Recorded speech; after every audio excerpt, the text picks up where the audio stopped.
Out of all of the movies in this marathon, this was probably going to be the one that got me the biggest pushback if I didn't include it. And that's because to a lot of people, Hocus Pocus is Halloween, which is actually kind of crazy because this film was a commercial and critical flop on release.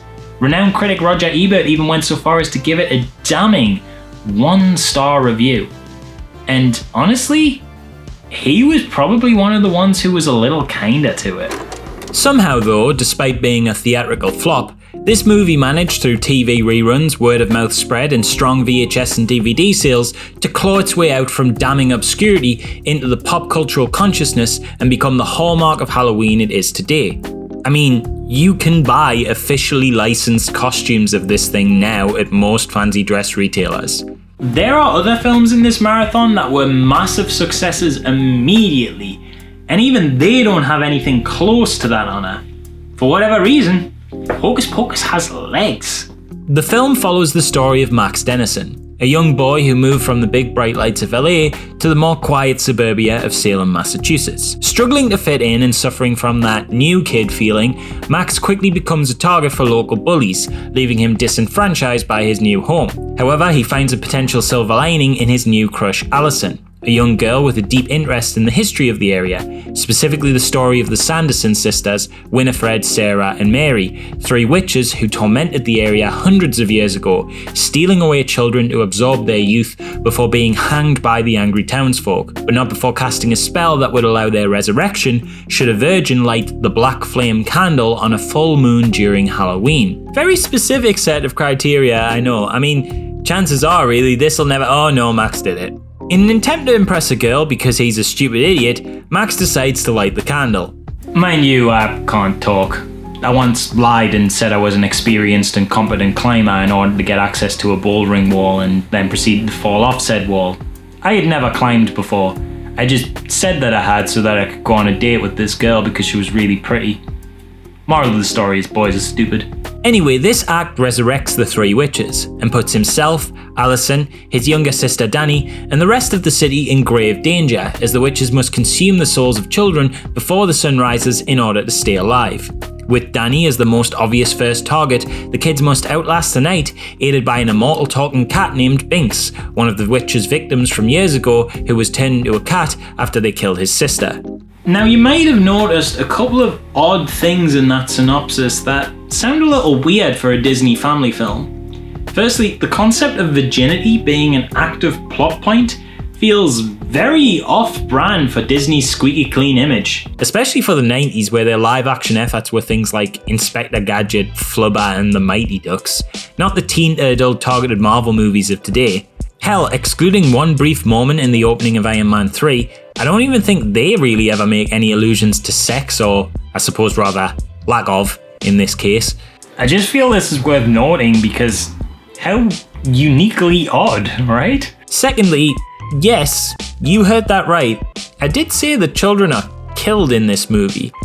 I mean, not in the same way as like they are in, say, It. It's a very soft death visually, but children die.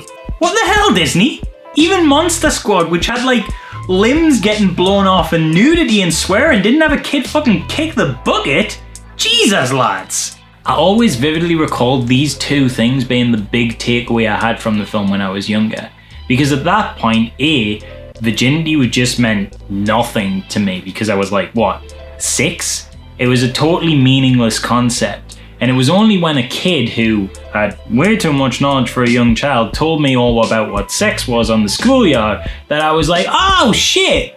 Is that thing Hocus Pocus was talking about? Also, side note, it is still a meaningless concept as an adult. Virginity is a total made-up social construct and there is no reliable indicator of virginity. You might as well have a word to describe the state of being of someone who hasn't had garlic bread for the first time. It's just as sensible a thing to mark. And B, the kid dying happens like right off the bat. And I had never seen a kid die in anything before. I remember like looking around to check with people to see that I was actually saying what I was saying, you know, kind of judging their reactions. I remember like looking at my mom and kind of trying to gauge what she thought of it. Like, Mom, is this allowed? Am I okay to watch this? is this a snuff film? Obviously I didn't actually say that because I was a child, but boy do I remember being shocked. So anyway, besides Virgins and Death, solid band name, is this film any good?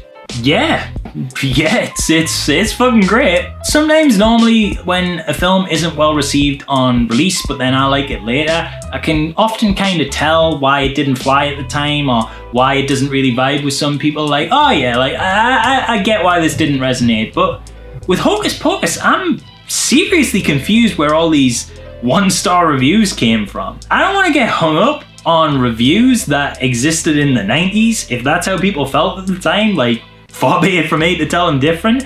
I'm just genuinely surprised is all. This film is a banger. Maybe the fact that it was initially released in July, like well outside of the spooky holiday season, maybe that kind of played into it, but even that considered, I'm still surprised this film got the lukewarm reception that it did, because I don't know, to me it just reeks of audience-pleasing fan favourite. Now yeah, obviously it's very easy for me to say that in hindsight when I can physically see that it's become a huge cult hit, but put that aside for 1 second, because even without pointing to its post-release success, this film has so much going for it. The setting is fully realised, the sleepy town almost feeling like a character in of itself, the perfect backdrop to the rich Halloween goodness. From the windy graveyards, the autumn trick-or-treating nights, the dusty old cobweb-ridden Sanderson house, it's got such strong presence, and you really do get a sense that Max is this kind of fish out of water outsider to this world, accentuated by clever costume design that always puts him at odds visually with the characters he shares the screen with. Impressive practical effects are front and centre throughout the whole feature. The Witch's spellbook is this creepy flesh-stitched animatronic eye thing. Binks the cat is a real cat wherever possible, though he does switch to CG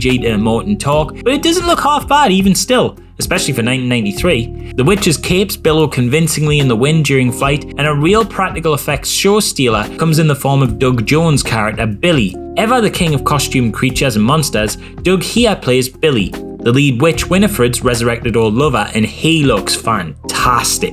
He's got these dirt-covered, tattered old clothes, this raggedy mess of black hair, and this stitched-together mouth that he has to cut open with a knife just to speak.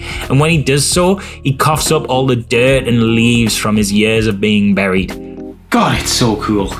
And like, I can just point to this stuff before I even get into how much fun the plot and performances are and just be like, look at this! This film has so much character. I mean, how? It baffles me how it was so poorly received on initial release. I'm really glad this film is the massive cult phenomenon that it is now, because I definitely think it deserved better than what it got on its initial arrival. I think probably the thing that really gave this movie the longevity that it did, besides the fact that it just emanates Halloween, is definitely the Sanderson sisters. They might not be the protagonists, but they're certainly the stars. Played by Bette Midler, Kathy Najimy, and Sarah Jessica Parker, who looks unrecognisable in the role, every scene involving them sees them mugging to the camera and chewing the scenery with attention-demanding chaoticness. They're super fun characters, total scene stealers, and they get all the best comedy moments. They even get an extremely memorable musical number where they sing "I Put a Spell on You" that's just joyous to watch. And following the journey of the kids trying to overcome this goofy menace is just an absolute blast. They're even capable of being a little creepy at times. I mean, goofy as they might be, they do kill a kid. And when Sarah sings a siren song to lure all the children to their home in some kind of Pied Piper-like trance, it is honestly a little eerie. It's hard to make characters that have these kinds of daft scenery-chewing performances and musical numbers feel like an actual threat, but they strike a nice balance here. The whole thing is such a profoundly great and wholesome Halloween movie. It's got bouncy action, dopey fun comedy, great performances and characters. And if you're one of the few people who hasn't already seen it and doesn't already consider it essential Halloween viewing, then get it watched, because I can guarantee you it will become a regular in your October cycle. And on that note, I think we just finished the first whole week of this massive undertaking. So starting tomorrow, things are going to get a little bit more frightening. Don't worry, we're still going to be focusing on that wholesome Halloween fun. We're just going to bring a little bit more of an edge into it. So remember to like and comment to let me know what you thought the first week so far, and subscribe to my Only Dans so that you don't miss the next video. See you then.